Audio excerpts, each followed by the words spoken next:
O que Jung queria dizer na realidade com sincronicidade.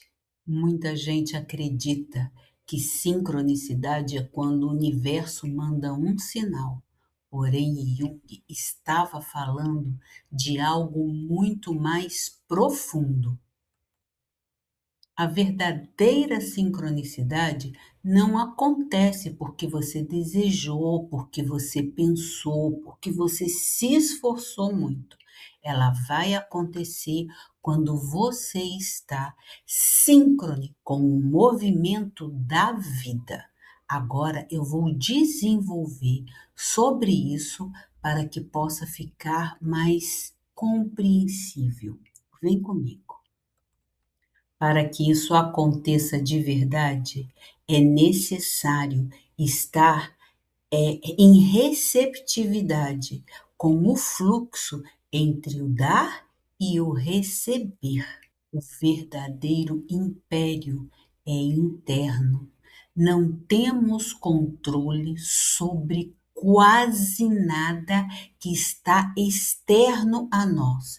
Inclusive, temos alguma dificuldade em perceber o que está interno em nós. Quantas situações carregamos desnecessariamente, fazendo com que o peso da nossa caminhada seja muito mais extenuante, mesmo sabendo que não podemos fazer nada para resolver.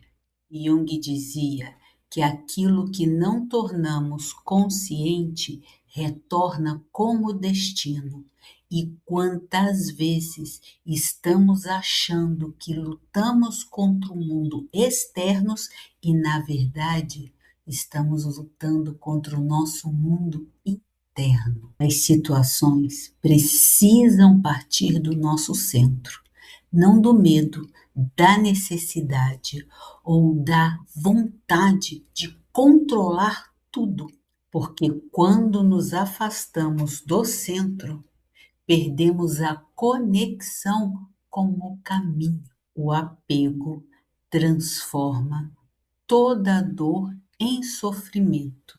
E isso já nos dizia Buda, que o maior sofrimento da humanidade está no apego. A dor não está naquilo que aconteceu, mas no laço invisível que nos ata com a situação, com o ocorrido. E isso chama-se apego. O apego raramente se apresenta com esse nome. Ele às vezes vem com o nome de amor, vem fantasiado de responsabilidade. Outras vezes se apresenta como justiça, mas no fundo, frequentemente é a necessidade de controle. Pode até parecer foco, mas é obsessão. Pode parecer cuidado, mas é medo de perder. Jung dizia que tudo aquilo que tentamos controlar excessivamente ganha força dentro da nossa psique. Quanto maior a tentativa de domínio, maior é a tensão interna. E é exatamente nesse ponto que ocorre a contração. Na contração existe dureza, ansiedade e medo. Nada cresce na urgência desesperada. Nada floresce na tensão constante. E é por essa razão que muitas vezes perdemos aquilo que desejávamos intensamente. E não estamos falando em desistir, estamos falando em continuar caminhando em direção àquilo que realmente faz sentido, mas sem aprisionar a vida, a nossa expectativa de tempo ou resultado. É agir com presença, sem transformar o desejo em escravidão emocional, porque a realidade corresponde ao nosso estado interno. A vida não responde ao que fazemos, ela responde do estado interno do qual partimos para começar e iniciar algum projeto. Porque duas pessoas iniciam o mesmo projeto, uma dá super certo e a outra não consegue avançar com enormes dificuldades. A diferença não está no esforço, mas sim na estrutura psíquica que organiza o movimento.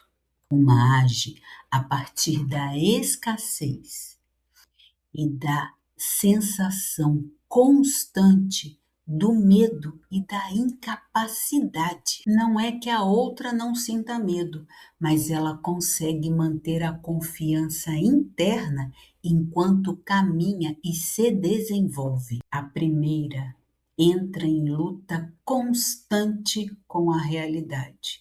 Já a segunda coopera com ela. E é aqui que Jung traz o conceito profundo de sincronicidade. A sincronicidade não é o universo fazendo mágicas. Ela é a correspondência simbólica entre o mundo interno e os movimentos externos. Quando existe alinhamentos internos, começamos a perceber oportunidades, encontros e movimentos que antes estavam encobertos pela tensão psíquica.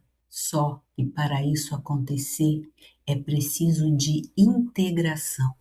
Não é aquele pensamento positivo 24 horas do dia, mas sim o olhar para si com sinceridade, acolhendo as debilidades e aceitando as suas potencialidades. Reconhecer a sombra, perceber os padrões repetitivos, aceitar as suas fragilidades, parar de empurrar conteúdos emocionais para debaixo do tapete.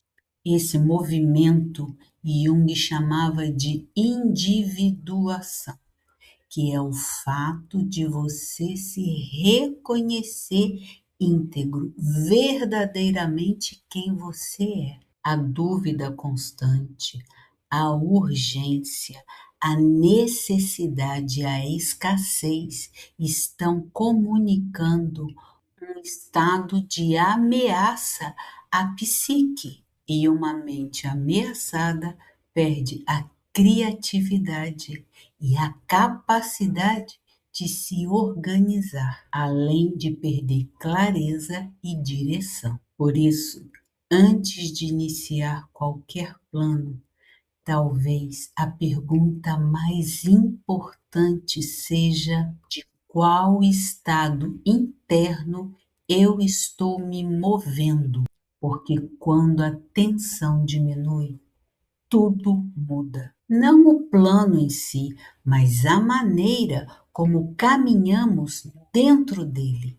Você sabia que o desejo expande e a necessidade contrai e aprisiona? Se você está gostando deste conteúdo, siga-nos para mais conteúdos como esse. E deixe o seu like ativando o sininho para que você seja avisado quando a gente trouxer novas postagens. Existe uma diferença profunda entre desejar e necessitar.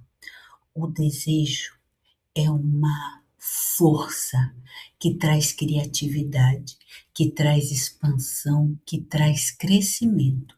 Já a necessidade é uma força que traz retração, que traz ou melhor, que comunica uma escassez, mostrando que na realidade ali está faltando. E é por isso que entramos na cobrança e na contração emocional. Talvez seja por essa razão que tantas pessoas se frustram tentando cocriar realidades. Não é sobre o que se quer, mas da realidade interna de onde nasce esse querer.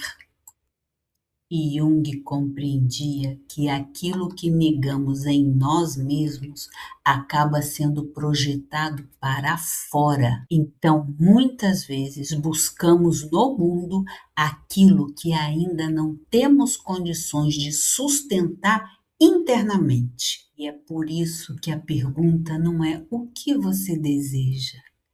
A pergunta correta é: você está desejando ou está tentando suprir um vazio interno? Porque nesse caso, a postura muda completamente o resultado. Existe uma diferença enorme entre repetir padrões inconscientes e escolher conscientemente os próprios caminhos. Conhecer-se a si mesmo não impede você de sentir dor, mas impede que você fique preso aos mecanismos que te puxem constantemente para trás. Então, a partir de agora, quando você tiver um projeto, for assinar um contrato, pergunte-se: como estou internamente? Qual é o meu ponto de partida?